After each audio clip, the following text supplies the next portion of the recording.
है मल्टीवर्स की, यानी कई सारे अलग अलग यूनिवर्स की। वैसे तो कोई भी इंसान या एलियन अपने ही यूनिवर्स को पूरी तरह देख नहीं सकता, लेकिन वॉचर एक ऐसा शख्स है जो कि सभी यूनिवर्स को अच्छी तरह देख सकता है। वॉचर एक बहुत ही पावरफुल बीइंग है और वो समय की शुरुआत से ही पूरे मल्टीवर्स पर नजर रख रहा है।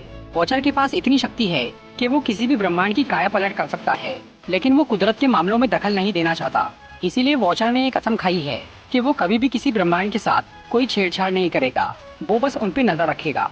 वॉचर यहाँ हमें बताता है कि कैसे किसी एक घटना के बदलने से कई सारी घटनाएं बदल जाती है और उससे एक नया यूनिवर्स बन जाता है।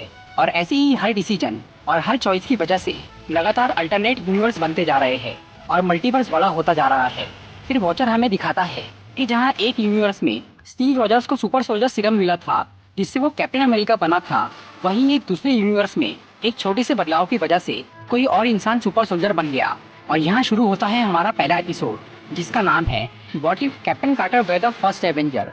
ये कहानी है वर्ल्ड वॉर 2 के टाइम की, जब अमेरिका और जर्मनी की लड़ाई चल रही थी। हिटलर के खास आदमी रेड स्कल और उसकी आर्मी हाइड्रा से लड़ने के लिए अमेरिका ने स्टीव रॉजर्स को एक सुपर सोल्जर बनाने का फैसला किया, लेकिन उस ऑपरेशन के दौरान हाइड्रा का एक जासूस वहाँ आ जाता है और वो स्टीव को गोली मार देता है। वो जासूस सुपर सोल्जर सीरम चुराने की कोशिश करता है, मगर वो मारा जाता है। स्टीव रॉजर्स अब घायल हो चुका था, इसीलिए वो उस ऑपरेशन को बर्दाश्त नहीं कर सकता था और पावर की कमी होने से वो काम सिर्फ एक बार ही किया जा सकता था। इसीलिए पैगी कार्टर वो सीरम लेने का फैसला करती है और वो बन जाती है एक सुपर सोल्जर। फिर पैगी को नाम दिया जाता है कैप्टन कार्टर और वो हाइड्रा से लड़ना शुरू करती है। पैगी अपने सबसे पहले मिशन में ही हाइड्रा से टेसरिक क्यूब हासिल कर लेती है, जिसका इस्तेमाल करके हावर्ड स्टार्क आयरन मैन जैसा एक सूट बनाता है जिसे नाम दिया जाता है हाइड्रा स्टॉम्पर।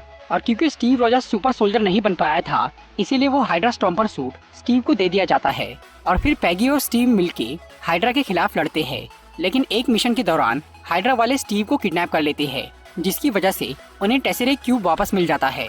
और तब रेड स्कल टेसरिक क्यूब से एक पोर्टल ओपन करके एक ऑक्टोपस मॉन्स्टर को अर्थ पे बुलाता है ताकि वो उसकी मदद से अपने दुश्मनों को मार सके, लेकिन वो मॉन्स्टर रेड स्कल को ही मार डालता है। फिर पैगी उस मॉन्स्टर को वापस उस पोर्टल में ढकेलती है और जब वो पोर्टल बंद हो जाता है तो पैगी भी उसमें ही रह जाती है।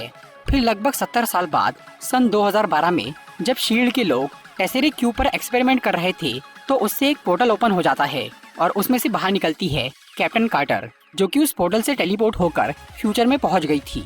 तो यहाँ खत्म होता है पहला एपिसोड। दूसरे एपिसोड का नाम है